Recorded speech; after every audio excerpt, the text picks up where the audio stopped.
नमस्कार साथियों, स्वागत है आपका हमारे चैनल सनराइजर्स में। अगर आप इग्नू के स्टूडेंट हैं और आप इग्नू की प्रिपरेशन कर रहे हैं तो आपको करना है सिर्फ एक छोटा सा काम। आपको हमारे होम पेज पे जाना है। यहाँ पे बीच में एक प्लेलिस्ट का ऑप्शन होगा, आपको उस पर क्लिक करना है। उसके बाद कुछ इस टाइप का पेज खुल जाएगा। आपको अपने सिलेबस सेलेक्ट करना है, उसकी प्रिपरेशन को स्टार्ट करना है। तो चलिए चलते हैं आज के लेक्चर की तरफ। आज हम करने वाले हैं कर्व ट्रेसिंग। ठीक है, तो काफ़ी इजी सा टॉपिक है, मज़ा आने वाला है। काफ़ी पॉइंट्स में इसको किया जाता है, बड़े मार्क्स में पूछा जाता है। दो क्वेश्चंस के साथ साथ हम इसको करेंगे। एग्जाम्पल के तौर पे दो क्वेश्चंस मैं आपको कराऊंगा, एक है ए और एक है सी। बीच वाला जो एग्जाम्पल है काफ़ी इजी है। तो चलिए शुरू करते हैं, बेसिक से इंट्रोडक्शन की तरफ जाएंगे, उसके बाद क्वेश्चंस को सॉल्व करेंगे। तो देखो, कर्व ट्रेसिंग को करने से पहले आपको ये चीज़ याद कर लेनी चाहिए। क्या है ये? SOTIAR। ध्यान से देखेंगे, SOTIAR। इसको लर्न करने की अलग अलग ट्रिक्स आप गूगल या यूट्यूब में भी देख सकते हो। फिलहाल तो हम चलते हैं डायरेक्ट, जो आज का हमारा टॉपिक है कर्व ट्रेसिंग। तो कर्व ट्रेसिंग में सबसे पहले हमने देखना है सिमेट्रिक। ठीक, सिमेट्रिक में हमारे 3 केसेस देखे जाते हैं, लेकिन मैक्सिमम टाइम यही 2 पूछे जाएंगे। ये ना के बराबर आता है। ठीक है, वैसे तो आएगा ही नहीं है। सिमेट्रिक में होता क्या है, आपको वाई और एक्स की पावर को देखना होता है। अगर वाई की पावर इवन है तो एक्स के अबाउट सिमेट्रिक होता है, और एक्स की पावर इवन है तो वाई के अबाउट सिमेट्रिक होता है। अगर एक्स के अबाउट सिमेट्रिक है तो ऐसा कुछ ग्राफ बनता है, वाई के अबाउट सिमेट्रिक है तो कुछ ऐसा कुछ देखने को मिलता है। दो क्वेश्चन के हिसाब से समझते हैं। ठीक है, तो दो क्वेश्चन उठा लिए मैंने। x equals to Y equals to X square, और दूसरा है X Y square equals to 4a square, bracket है 2a माइनस एक्स। दोनों कंडीशंस को समझेंगे, दोनों में क्या होता है, symmetric origin, tangent at origin, intersection coordinate axis, asymptote और रीजन ऑफ एक्सिस्टेंस, जो मैंने आपको बताया था। ठीक, तो देखो, सबसे पहले मैंने आपको सिमेट्रिक के बारे में बता दिया है। ठीक है, इन सब का नाम इससे कनेक्टेड है, इसलिए मैंने कहा इसको याद रखो। S मतलब सिमेट्रिक, O मतलब ओरिजिन, T मतलब टेंजेंट एट ओरिजिन, I मतलब intersection with coordinate axis, A का मतलब एसिम्प्टोट, R का मतलब रीजन। ठीक, तो चलिए, मैं सबसे पहले आपको सिमेट्रिक पढ़ना बताया कि सिमेट्रिक में क्या करना है, आपको इवन पावर देखनी है। इवन पावर किसकी है? जिसकी है उसके अबाउट जो कर्व है सिमेट्रिक नहीं होगा। तो अब हम दो क्वेश्चन के हिसाब से देखते हैं। इसमें जरा ध्यान से देखिए, y equals to X square, इसमें इवन पावर किसकी है? x की है। तो यहाँ पे जो कर्व है हमारा y के अबाउट सिमेट्रिक होगा। इस तरीके से आप लिख सकते हो। ठीक, और यहाँ पर किसकी पावर इवन है? y की पावर इवन है, मतलब यहाँ पर किसके अबाउट सिमेट्रिक होगा? x के अबाउट सिमेट्रिक होगा। तो यहाँ पर आप इस तरीके से लिख सकते हो, कुछ नहीं है, खाली इजिली लिखा है the curve is symmetrical about y axis. y क्योंकि बिकॉज x पावर या पावर ऑफ x आप लिख सकते हो इज इवन। ठीक, तो इसलिए y के अबाउट सिमेट्रिक है क्योंकि x की पावर इवन है, और यहाँ x के अबाउट सिमेट्रिक है क्योंकि y के पावर इवन है। ठीक है, दोनों अलग अलग क्वेश्चन है, इन्हें मिक्स मत कर लेना। ये दो क्वेश्चन एक साथ करा रहा हूँ मैं ताकि इजीली आपको क्लियर हो। एग्जाम में ऐसी टाइप का पूछा जाता है, इन दोनों में से एक। ठीक, इससे थोड़ा अलग कर सकता है, मतलब क्वेश्चन चेंज कर देगा, लेकिन एक में सिमेट्रिक x के होगा, दूसरे में सिमेट्रिक y के होगा, इससे ज़्यादा चेंज नहीं कर पाएगा। दूसरी चीज़ आती है भैया ओरिजिन। तो ओरिजिन देखो, ओरिजिन में हमें होता क्या है कि कर्व आपका जो है ओरिजिन से पास हो रहा है कि नहीं हो रहा है। जैसे कि यहाँ देखो, ये ओरिजिन से पास हो रहा है, ये भी ओरिजिन से पास हो रहा है। मैंने आपको सिमेट्रिक बताया, जब x की पावर इवन होगी या y की पावर इवन होगी तो सिमेट्रिक कैसे होगा। कुछ लोग समझेंगे अगर दोनों की पावर इवन हो या दोनों की पावर ऑड हो तब क्या होगा। तो अगर ऐसी कंडीशन आती है जो कि एग्जाम में नहीं पूछी जाएगी, लेकिन फिर भी मैं आप लोगों को बता देता हूँ, अगर दोनों की पावर ऑड या दोनों की पावर इवन है तो आपको जो कर्व है वो ओरिजिन के अबाउट सिमेट्रिक होता है। ठीक, तो अब देखते हैं नेक्स्ट वाला। नेक्स्ट पॉइंट है हमारा, एस तो हो गया हमारा सिमेट्रिक, क्या करना है, खाली पावर देखनी है। अब चलते हैं ओ पे। ओ मतलब होता है ओरिजिन, क्या आपका कर्व ओरिजिन से पास हो रहा है या नहीं। इससे पहले वाला खाली सिमेट्रिक था, अब ये देखना है कि ये यहाँ से पास हो रहा है या नहीं, क्या ये ओरिजिन पे टच कर रहा है या नहीं। तो ओरिजिन पे टच करने के लिए हमारे पास क्या करना पड़ता है, हमें एक्स और वाई की जगह 0 0 पुट करना पड़ता है। एक्स और वाई की जगह 0 0 पुट करने पे हमारे पास दो कंडीशन आती है, तब जब या तो पूरी इक्वेशन 0 आ जाए, तब या तो जीरो, जो पूरी इक्वेशन है 0 के इक्वल ना आए। दोनों क्वेश्चंस को दिखाता हूँ कैसे आएगा। यहाँ पे जरा जरा ध्यान से देखो, y equals to X square, X और y की जगह 0 0 रखने पर हमारी पूरी इक्वेशन 0 हो जाएगी, है ना। तो हम बोल सकते हैं the curve passes through the origin. यहाँ पर जरा ध्यान से देखो, यहाँ पर 0 0 रखने पर हमारी 0 नहीं हो रही, आप चाहे सॉल्व करके देख सकते हो। एक्स और वाई की जगह 0 रखो, आपके पास 8a³ बचेगा। तो इसका मतलब आपका जो ये कर्व है ओरिजिन से पास नहीं हो रहा है। तीसरा है भैया टेंजेंट एट ओरिजिन। मैंने आपको टेंजेंट का मतलब बताया था इससे पहले वाले लेक्चरों में, है ना, काफ़ी बार बताया, फिर बता देता हूँ। टेंजेंट एक ऐसी लाइन होती है जो किसी कर्व को एक पॉइंट पर टच करती है। अगर बोल दे टेंजेंट एट सर्कल, सर्कल पे कोई टेंजेंट है तो उसका मतलब भी वही होता है। टेंजेंट एक ऐसी लाइन होती है जो किसी भी चीज को एक पॉइंट से टच करे। अब यहाँ पे क्या है, टेंजेंट एट ओरिजिन, क्या ओरिजिन पे कोई टेंजेंट है? तो एक बात सोच लो, जब आप तीसरा पॉइंट निकालोगे तो उससे पहले उसका पहले वाला पॉइंट देखना है। जिसका जो कर्व है ओरिजिन से पास होगा उसी की टेंजेंट एट ओरिजिन एग्जिस्ट करेगी, ये बात ध्यान रखना।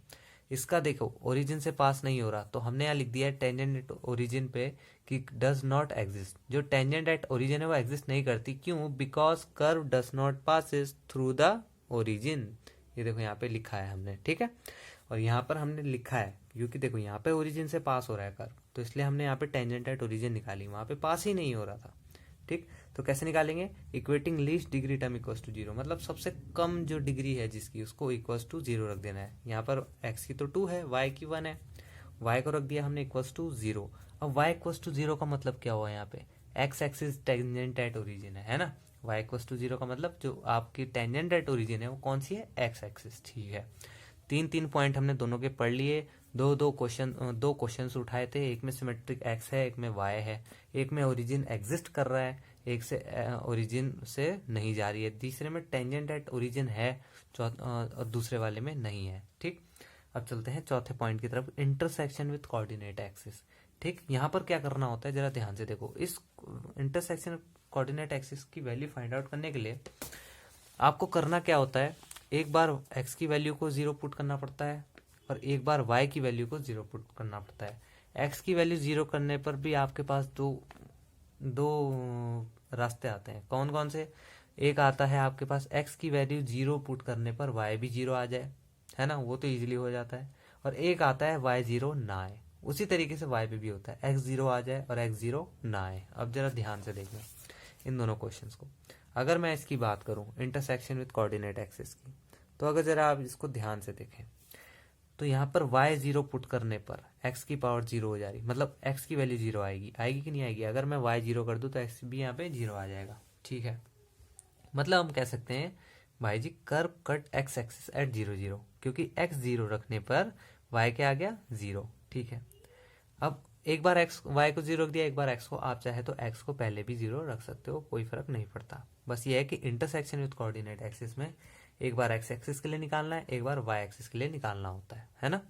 तो अब हम क्या करेंगे, x एक्सिस को हमने 0 के इक्वल तो रख दिया, अब y एक्सिस को 0 के इक्वल रखेंगे तो हमारा तब भी 0 0 आ रहा है, तो हम ये कह सकते हैं curve cut y axis at 0 0। अब एक बात, अब जरा यहाँ देखो, यहाँ पे तो 0 0 आ गया, जो कि मैंने आपको बताया था x 0 रखने पे y 0 आ जाएगा और y 0 रखने पे x 0 रख जाएगा। अब वो कंडीशन देखो जब 0 के इक्वल नहीं आएगा। अब इंटरसेक्शन कोऑर्डिनेट एक्सिस दूसरे वाले क्वेश्चंस का, इसमें देखिए क्या है, put y equals to 0, y को 0 रखने पे हमारे पास x की वैल्यू 2a आई, तो यहाँ पे लिख देंगे curve cut x axis S 2a, ठीक है, 2a, 0। क्यों? क्योंकि हमने y इक्वल्स टू 0 रखा। क्यों रखा y इक्वल्स टू 0? क्योंकि हम x एक्सिस के लिए निकाल रहे थे, x एक्सिस में y जो है वो 0 होता है ना। अब 0 हमने रख दिया y को, अब x को भी इसी तरीके से 0 रखेंगे। x को 0 रखने पे y इन्फिनिटी आ रहा है। देखो इंटरसेक्शन विथ कोऑर्डिनेट एक्सिस का एक ही रूल है, एक बार x को 0 रखो, y की वैल्यू निकालो, एक बार y को 0 रखो, x की वैल्यू निकालो। यही चीज हमने यहाँ पे की है ना। उसके बाद पांचवा पॉइंट क्या है हमारा, एसिम्प्टोट। इससे पहले वाले लेक्चर मैंने आपको बताया एसिम्प्टोट कैसे निकाली जाती है। यहाँ पे अगर हम ध्यान से देखें y equals to X square, मैं यहाँ पे लिख देता हूँ y equals to X square, तो y की हाईएस्ट डिग्री इक्वल्स टू 0 रख दो तो कांस्टेंट आएगा 1, तो इसकी मतलब कोई एसिम्प्टोट नहीं है, क्योंकि x और y की हाईएस्ट पावर रखने पर 0 रखने पर हमारे पास कोई एसिम्प्टोट यहाँ पर नहीं मिल रही है, कोई कांस्टेंट ही मिल पा रहा है, तो इसका मतलब कोई एसिम्प्टोट इस वाले पे एग्जिस्ट नहीं करती। यहाँ पे जरा ध्यान से देखो, यहाँ पे हमारे पास, मैंने आपको पहले बताया एसिम्प्टोट कैसे निकालते हैं, ठीक। तो यहाँ पे हमारे पास एक एसिम्प्टोट मिल रही है, पैरेलल एसिम्प्टोट मिल रही है y एक्सिस के, ठीक है। छठा पॉइंट आता है रीजन ऑफ एक्सिस्टेंस, की रीजन ऑफ एक्सिस्टेंस कहाँ तक जा रहा है, जो आपका कर्व है वो कहाँ तक जा रहा है। तो ये कह रहा है कि भाई y जब 0 से बड़ा हम रख रहे हैं तो जब हम x को 0 से बड़ा रख रहे हैं तो y भी 0 से बड़ा आ रहा है, और जब x को 0 से छोटा रख रहे हैं तो y भी हमारा 0 से, तब भी हमारा y जो है वो 0 से बड़ा आ रहा है। देखो सिंपल सी बात है, y equals to X square, x की कोई भी वैल्यू रख दो y हमेशा पॉजिटिव आएगा। आप -3 रखो, +3 रखो, तब भी y 9 ही आएगा, है ना।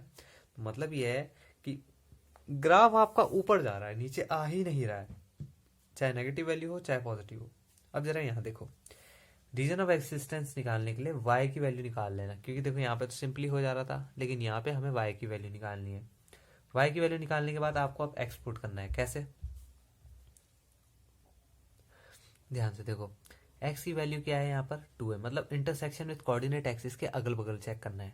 2a तक तो ग्राफ जा रहा है, क्या 2a से कम आ रहा है? अगर मैं यहाँ a डालूं तब भी तो 2a 0, यहाँ तक मेरे को रियल वैल्यू मिल रही है, मतलब हमारा ग्राफ यहाँ से जाएगा। अब जरा यहाँ देखो, अगर मैं 2a से आगे का पता करूँ, 2a मतलब 2a से आगे मतलब 3a जब मैं वैल्यू डाल रहा हूँ तो y मेरे पास क्या आ रही है? इमेजनरी आ रही है। इसका मतलब मैं y नहीं लूंगा, 3a नहीं लूंगा।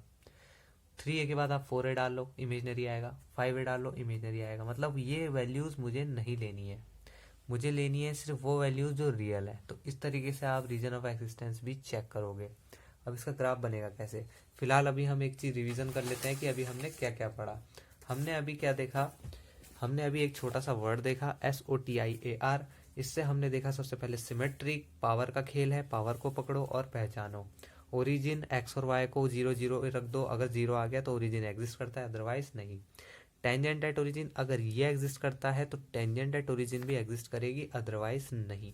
इंटरसेक्शन विद कोऑर्डिनेट एक्सिस में हमने क्या देखा? x को 0 रखो, y की वैल्यू निकालो, y को 0 रखो, x की वैल्यू निकालो, बात खत्म।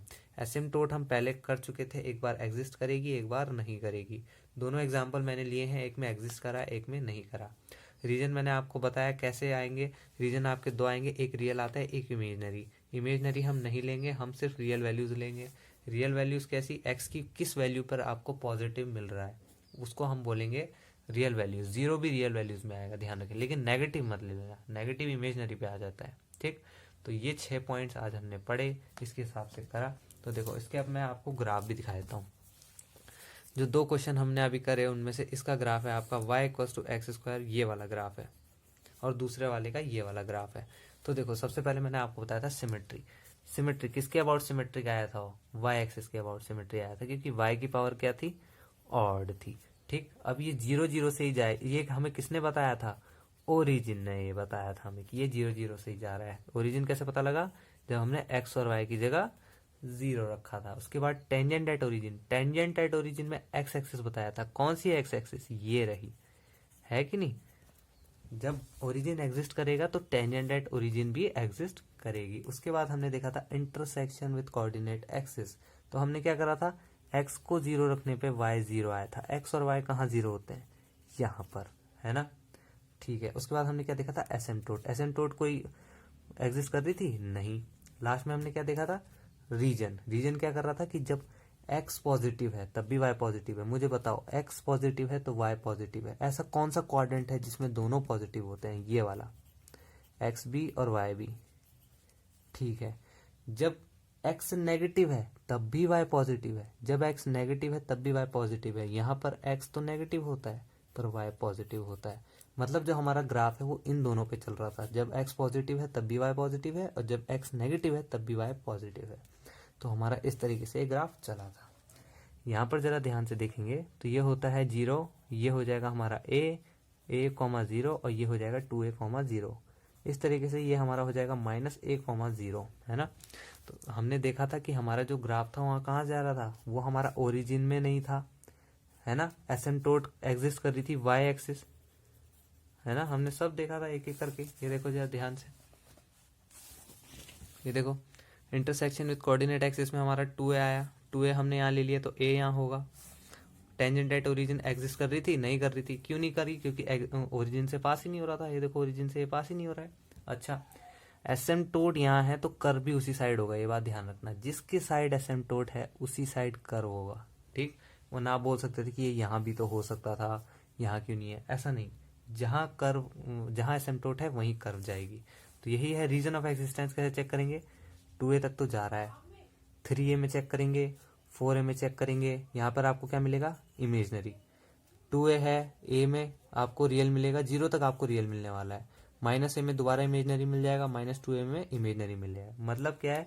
0 से बड़ा जब आप नंबर ले रहे हो और 2a से छोटा या 2a तक का नंबर जो आपका है, यहाँ पर आपका जो कर्व है वो एग्जिस्ट कर रहा है, मतलब वो यहाँ पर क्या है, रियल है।